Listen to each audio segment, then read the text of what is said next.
Online ক্লাসে শিক্ষার্থী তোমাদের আবার কি স্বাগত। আজকে আমরা বাংলা দ্বিতীয় শ্রেণীর মূল্যায়ন 7 করব। তাহলে দেখো বোর্ডে আসি, তার আগে আমরা একটু বইটা দেখে নিই। দেখো আমাদের এই সপ্তাহে কি আছে দেখো তো, নানা রঙের ফুল ফল, এই গল্পটা। তাই এইটা যখন আমরা পড়ব অবশ্যই খুব সুন্দর করে রিডিং করব। আমাদের কিন্তু এই গল্পের মধ্যে থেকে টার্ম পরীক্ষায় কি আসবে, বানান শুদ্ধিকরণ আসবে। তাই এখানে দেখো কিছু কঠিন কঠিন বানান রয়েছে, তাহলে আমরা সেই বানানগুলো খুব সুন্দর করে পড়বো, যাতে আমাদের পরীক্ষার সময় যেই বানানই আসুক না কেন আমরা লিখতে পারবো। তাহলে আমাদের শব্দার্থ, শূন্যস্থান, প্রশ্নের উত্তর হয়েছে। আমরা এখন কি করব, 5 নং থেকে করব। 5 নংয়ে দেখো কি আছে, নিচের ছকে কোনটি কি রঙের ফুল তা লিখবো।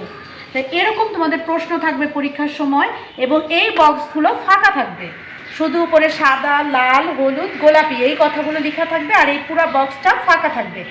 আমরা এখান থেকে বেছে বেছে লিখব। এখন প্রথমে আমাদের কি আছে, ফুল দেখো তো, জবা। জবা কি রঙের ফুল? আমরা গল্পের মধ্যে পড়েছি কি রঙের, লাল। তখন আমরা কি করব, এই জবাটা এখানে লিখব লালের ঘরে। সূর্যমুখী, সূর্যমুখী কি ফুল? হলুদ ফুল, হলুদের ঘরে লিখব। কৃষ্ণচূড়া, কৃষ্ণচূড়া কি ফুল? আমরা এইভাবে দাগ দিব কেন, যাতে আমাদের একটা ফুলের নামও বাদ না পড়ে যায়। কৃষ্ণচূড়া, কৃষ্ণচূড়া লাল ফুল, লাল ফুলের ঘরে লিখব। শিমুল, শিমুলও কিন্তু লাল ফুল, তাহলে লাল ফুলের ঘরে লিখব। হাসনা হেনা, হাসনা হেনা কি ফুল? হাসনা হেনা সাদা ফুল, তাহলে সাদার ঘরে লিখব। পলাশ, পলাশ লাল ফুল, পলাশ লালের ঘরে লিখব। কাশফুল সাদা, তাহলে কাশফুল সাদার ঘরে লিখব। গন্ধরাজ সাদা, গন্ধরাজ সাদার ঘরে। শাপলা কিন্তু লালও হয় সাদাও হয়, এই জন্য আমরা শাপলা সাদার ঘরেও লিখবো, লালের ঘরেও লিখবো। এটা কিন্তু মনে রাখতে হবে, শাপলা ফুলটা একবার লেখা আছে, কিন্তু শাপলা সাদাও হবে লালও হবে। তারপরে কি আছে দেখো, কামিনী, কামিনী কিন্তু সাদা ফুল। তাহলে আমরা কি এখানে দেখো, আমার কামিনী লেখা হয়নি, এই দেখো আমার ভুল, এইভাবে আমরা বুঝতে পারবো। তাহলে আমরা কি লিখবো এখানে, কা-মি-নি।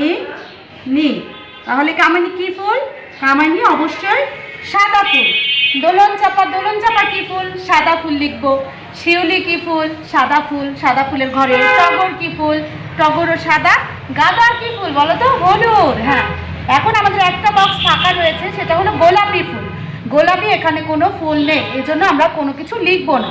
তাহলে কি আমরা এটা পরীক্ষা আসলে পারবো না, এটা আমাদের পরীক্ষা আসবে সবসময়, এবং খুব ভালো করে মনোযোগ সহকারে। আবার এখানে কয়টা ফুল হলো, এখানে কয়টা ফুল হলো গুনে রাখবো।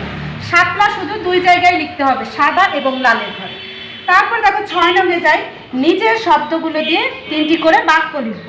এখন তোমাদের বইতে কিন্তু এই সব ফুল দেওয়া আছে, কোনো শব্দ দেওয়া নেই। দেখো 6 নম্বরে গেছে, প্রথমে কি ফুল আছে, গোলাপ ফুল, তারপরে গাঁদা ফুল, তারপরে আম, তারপরে তরমুজ। তাহলে এই 4টা বিষয় দিয়ে আমরা 3টি করে শব্দ লিখব।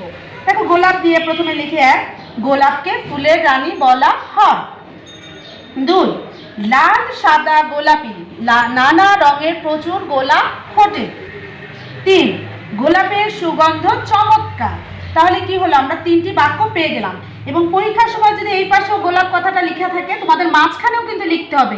এই মাঝখানে না লিখলে কিন্তু তোমাদের আমরা নাম্বার কাটা যাবে, জানো। এই গোলাপটা মাঝে লিখবে, তারপরে সুন্দর করে 3টি বাক্য লিখবে। পরেরটা দেখো কি আছে, গাঁদা ফুল। গাঁদাটা ঠিক মাঝখানে আমরা লিখবো, লিখে 1 নং দিব। কি আছে, গাঁদা ফুলের রং হলুদ। এই যে এই সময় কিন্তু দেখো গাঁদা ফুল আমরা বেশ দেখতে পাচ্ছি, শীতকালে দেখেছি, এখন একটু নষ্ট হয়ে যাচ্ছে, কিন্তু গাঁদা ফুল পাওয়া যায়। 2, গাঁদা ফুলের সুবাস নেই কিন্তু দেখতে সুন্দর। গাঁদা ফুল তো হলুদ হলুদ, খুব সুন্দর লাগে না দেখতে। 3, গাঁদা, শীতকালে গাঁদা ফুল ফোটে। তাহলে শীতের দিন আমরা গাঁদা ফুল, এই যে শীত শেষ হলো, আমরা কি হয়েছে, এখন গাঁদা ফুল শেষ হয়ে যাচ্ছে। এখন আবার ফলে যাই, ফলে কি আছে আমাদের, আম।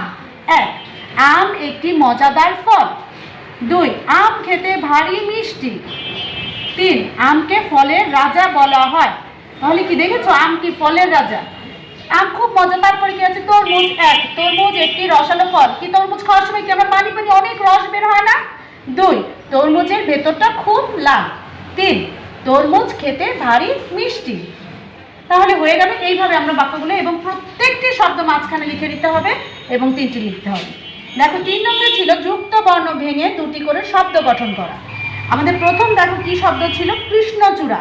এই কয়রিকার আমাদের বইতে নেই, কিন্তু আমি তোমাদের দিয়েছি। কেন দিয়েছি তোমরা এটা শিখে রাখবে, কারণ কয়রিকার একটা যুক্ত বর্ণ, শয় নয়, 2টা যুক্ত বর্ণ আছে এখানে, এই জন্য আমি 2টাই তোমাদেরকে শিখিয়ে দিচ্ছি। কয়রিকার দিয়ে দেখো, ক যোগ রিকার, শব্দ কি লিখেছি, কৃষ্ণ কৃপণ, কৃষক কৃপণ। তারপরে কি আছে শয় নয় দিয়ে স যোগ মূর্ধন্য, তাহলে শব্দটি লিখবে উষ্ণ তৃষ্ণা। কিন্তু কিন্তু এখানে যুক্ত বর্ণ কোনটা? নয় ত, তাহলে ন যোগ ত অন্ত শান্ত। তারপরে কি আছে দেখো বাঙ্গি, বাঙ্গির এখানে কোনটা? একটা যুক্ত বর্ণ উময় গ, উম যোগ গ সঙ্গীত বঙ্গ। তাহলে কি নতুন কোনটা আসলো? কয় রিকার, কয় রিকারটা অবশ্যই আমরা শিখবো, দুইটা যুক্ত বর্ণ আমরা শিখবো। তাহলে এই গল্পটা সুন্দর করে তোমরা পড়বে, মূল্যায়ন পরীক্ষাগুলো খুব সুন্দর করে দিবে এবং প্রত্যেক সপ্তাহে কিন্তু মূল্যায়ন হচ্ছে, খাতাগুলো নিবে এবং চমৎকার করে লিখবে। বাড়ির কাজও খুব সুন্দর করে করবে প্রতিদিনটা। তাহলে ভালো থেকো, সুস্থ থেকো।